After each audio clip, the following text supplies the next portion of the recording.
Hello everyone, I'm Abhishek and I welcome you all to my YouTube channel ज्ञान दर्शन by अभी। तो हमने पिछले वीडियो में हमने रेगुलेटिंग एक्ट ऑफ 1773 को पढ़ा। आज के इस वीडियो में हम लोग पिट्स इंडिया एक्ट जो कि 1784 में आया था उसे हम लोग जानने की कोशिश करेंगे। ठीक है, तो पिट्स इंडिया एक्ट 1784 का जो एक्ट आया तो उसका कारण क्या था? उसका कारण क्या यह था कि जो रेगुलेटिंग एक्ट था वो पूरी तरीके से सक्सेसफुल नहीं रहा, वो कहेंगे फेल्यूर था। तो उसमें जो कमियां थी उसको इम्प्रूव करने के लिए रेगुलेटिंग एक्ट ऑफ 1784 यानी कि जिसे कि हम लोग पिट्स इंडिया एक्ट भी कहते हैं, क्योंकि उस वक्त जो ब्रिटेन के प्राइम मिनिस्टर थे विलियम पिट्स, उनके द्वारा इस एक्ट को लाया गया था। ठीक है, तो उस समय क्या होता है कि इंग्लैंड में क्या-क्या चेंजेस आते हैं, ठीक है? तो उस वक़्त क्या होता है कि वहाँ पर एक स्पेशल बॉडी बनाया जाता है जिसे कि बोर्ड ऑफ कंट्रोल कहते हैं, ठीक है? और एक सीक्रेट कमिटी भी बनाया जाता है। सॉरी, एक बोर्ड ऑफ कंट्रोल होता है। बोर्ड ऑफ कंट्रोल में क्या होता है कि आपका एक प्रेसिडेंट होते हैं और 6 अन्य सदस्य होते हैं उसमें, ठीक है?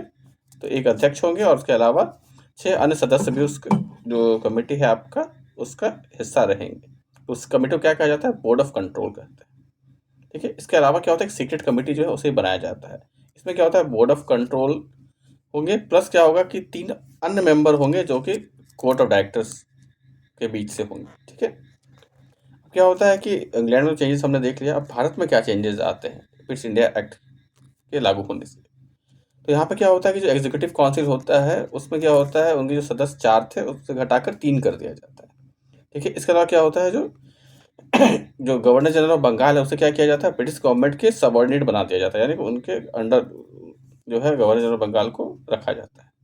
इसके अलावा क्या होता है कि जो गवर्नर जनरल ऑफ बंगाल है वो बिना परमिशन के वॉर का डिक्लेरेशन नहीं कर सकते, युद्ध के लिए की घोषणा वो नहीं कर सकता बिना परमिशन लिए ब्रिटिश गवर्नमेंट के। ठीक है, यहाँ पर क्या किया गया कि जो ईस्ट इंडिया कंपनी थी उसकी जो पॉलिटिकल फंक्शन है, ठीक है, और जो कमर्शियल फंक्शन है, यानी जो राजनीतिक जो व्यवस्था है उसका, या फिर और जो व्यापारिक व्यवस्था है, उस दोनों के बीच में क्या गया कि दोनों को अलग कर दिया गया। ठीक है, सॉरी।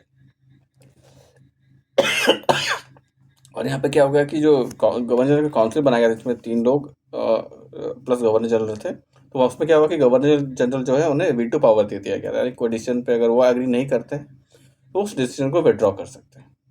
ठीक है, इसके अलावा क्या होता है कि जो ईस्ट इंडिया कंपनी की जो भी टेरिटरी भारत में थी वह आपका ब्रिटिश पोजीशन के अंदर, यानी कि ब्रिटिश अंग्रेजों के अंदर, अंग्रेज सरकार के अंदर मानी जाएगी। ठीक है,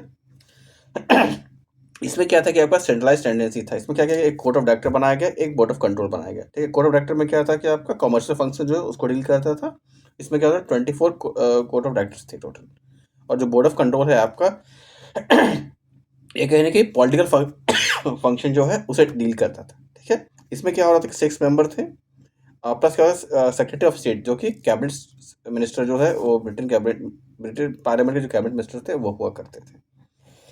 इसके अलावा क्या होता था, 4 प्रिवी काउंसिल के मेंबर्स थे और एक एक्सचेकर थे। ठीक है, तो ये कुछ फीचर्स जो है पिट्स इंडिया एक्ट के थे। तो यहाँ पे हमारा ये टॉपिक जो है वो समाप्त होता है। अगले वीडियो में हम लोग मिलेंगे चार्टर एक्ट ऑफ 1813 के साथ। Thank you.